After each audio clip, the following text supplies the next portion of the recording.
Peace, blessings, much respect, much love. It's your boy, the Ghetto Guru, aka Shango, coming back with another spiritual message. Hope all is well with y'all. Hope you're having a good day. If not, I hope the rest of your day get better. But I got a quick spiritual message, so I'm gonna get straight into it. So this one is gonna be just a quick message. I meant to do it yesterday, but I got caught up in doing the long video that I did yesterday. But this is more of an inspirational post and a confirmation for the viewers that come across this video that your justice is on the way. Your justice is coming. Trust and believe. Whatever it is that you're waiting on, that you've been fighting for, that you've been trying to get on your side or trying to get,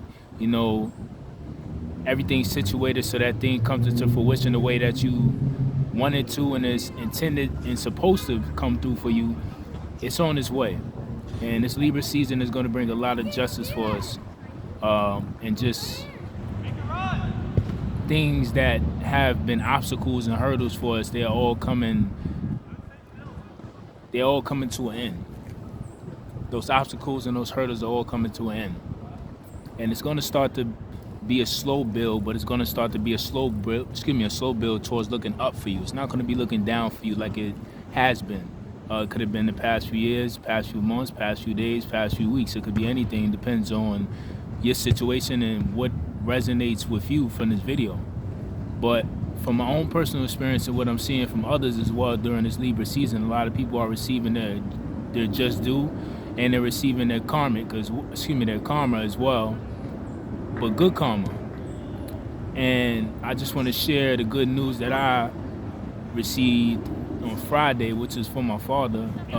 For those that have been following, I told y'all the situation that happened 2 years ago, my moms and my pops and everything, and and then once she passed in April of 2023, I finally took him out the nursing home in 2024. I finally took him out in April. I was working towards it in January of 2024, but things got delayed, and I had to get things in order for him to come home and for things to be done the correct way. And it took longer than expected, but I got him back home. My fault, y'all, it's the wind. It took a little while, but I got him back home and stuff like that. Hold on, let me get this situated, y'all.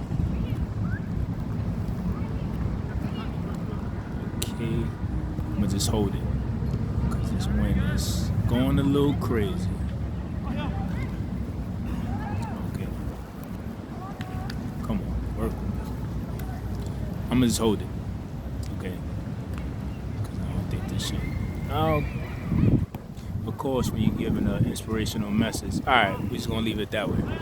Okay, before I was really interrupted by that with the wind and malfunctions. But anyway, like I was saying, so I finally got him back home April of 2024.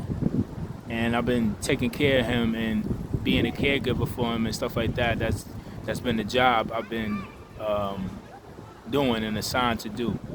So, I get paid to take care of him and to watch after him and stuff like that, which is a plus, but I was going to take care of him regardless. It's a plus to be getting paid for it. And during that time, April and May, during that time of May to June, he was diagnosed with stage 4 lung cancer. And we had found out that he had a lot of lesions in his brain as well. And, it was just a lot.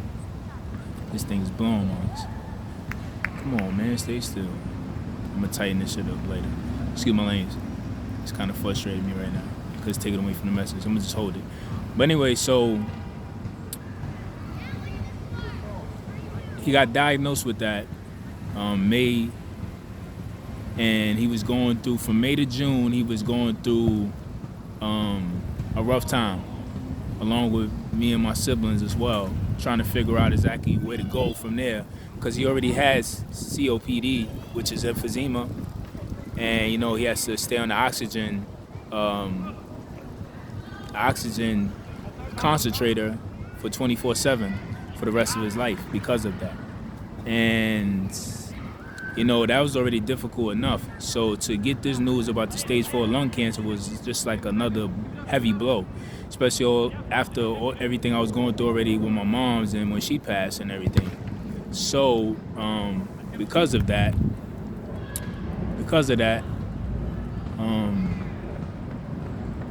it just was a lot going on during that time, during that May and that June period, and we was faced with a lot of tough decisions because the lesions were starting to grow, and one was getting real close to the cerebellum, which was a concern for the doctors because it could be fatal if it grew any bigger and hit that cerebellum. It could cause coma, seizures, all type of stuff that you really didn't want to happen. So we had to make a move fast to figure out what we was going to do. And the options that they were giving us weren't really giving us an easy way to make a decision, because it was like, if he does the procedure to get the cyst that's close to the cerebellum drained, he could potentially die during surgery because of the anesthesia and because he has COPD, and he can't really be under there for too long.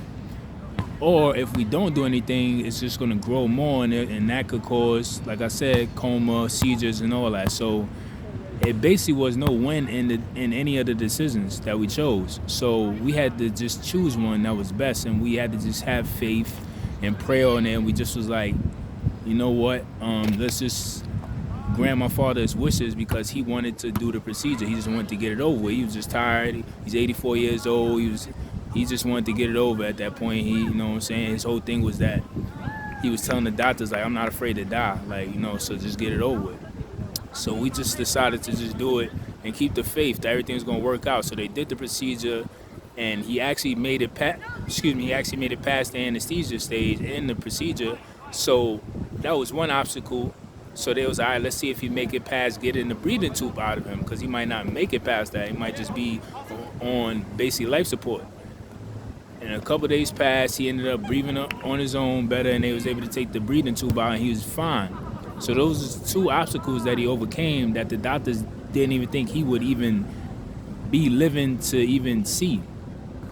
And you fast forward that, now we in October, so we had another MRI for him this past Monday, and we went to get the results on Friday that passed. So Friday, we go into the doctor, the neurologist, we go there, and we see the doctor, and, you know, the doctor comes in, asks the normal questions, hey, how you doing, how's everything going, and everything, you know, stuff like that.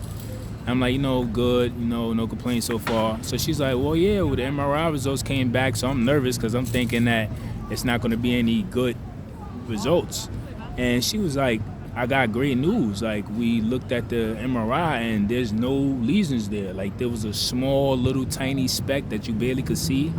But she was like, they're all gone. Like, this is great news. And I was just like so taken back and shocked, because I was just like, wow, like, for him to go through what he went through with losing my mom's, which is his wife, you know, not really being able to see her in the nursing home like he wanted to, because, you know, he had to wait for people to take him and everything and stuff like that. So I would have to go up there to take him downstairs to see her and stuff. And, you know, this was a lot. And then I had to go break the news to him that she passed. He didn't get to see her before she passed. And then everything going on with his health. It was just a rough 2 years for him. So for him to overcome these obstacles, for him to overcome the procedures and making it past that when they thought he wasn't going to make it past that, and then to fast forward it, where they was thinking that he probably was only have a few more months to live, because the cancer was just going to keep spreading in the brain. So the fact that we in October and we get the MRI results and there's no more lesions there was like, wow, like, if God ain't talking to me, like, I'm missing all the signs, because that was like a clear sign of saying, like, yo, things are going to start looking up for you, and your justice is here, and everything that seemed like it was against you was actually for you, and it was a part of your journey. And this is another story for you, James, to tell about your testimony. So while he was in the nursing home, he got that condition, and he got that lung cancer, I'm guessing. And now when he finally came back home under the care of me and help of other people that helped me as well during his journey, the lesions are gone. So this is just a testimony for somebody out here that needs to hear this message, that just be patient, whether it's your health, your finances, your relationship, your career. Your justice and your just due is on the way. And trust me, you might not see it now. You might think that these things are against you, but it's going to be for you, and it's going to be part of your testimony. You just got to stay strong and stay down and keep fighting. He could have gave up. He could have just called it quits. He could have did all that, but he had a support system behind him, and he had this strength and this spirit. No matter what his condition is, no matter what his health issues is going on, his spirit allowed him to fight and keep on fighting, and he's still here, and he's still breathing further than what they thought he would do. So keep on staying focused, keep on staying positive, because your justice is coming. Trust and believe that. So peace, blessing, much respect, much love. I love y'all always. Keep doing y'all thing. Stay focused, stay goal-oriented. And like I always say, whether we run, whether we jog, whether we sprint or crawl, because life is that hard sometimes. You can't run, you can't jog, you can't sprint. Only thing we could do sometimes is crawl to that destination. But like I always say, somehow, some way, we got to make it to our destination someday. So peace, blessings, much respect, much love. I love y'all always. Keep doing y'all thing. I appreciate the support. Like and subscribe to the channel. Hit that notification bell so you can get future notifications of all the future uploads. And I'm going to see y'all in the next topic, man. Peace.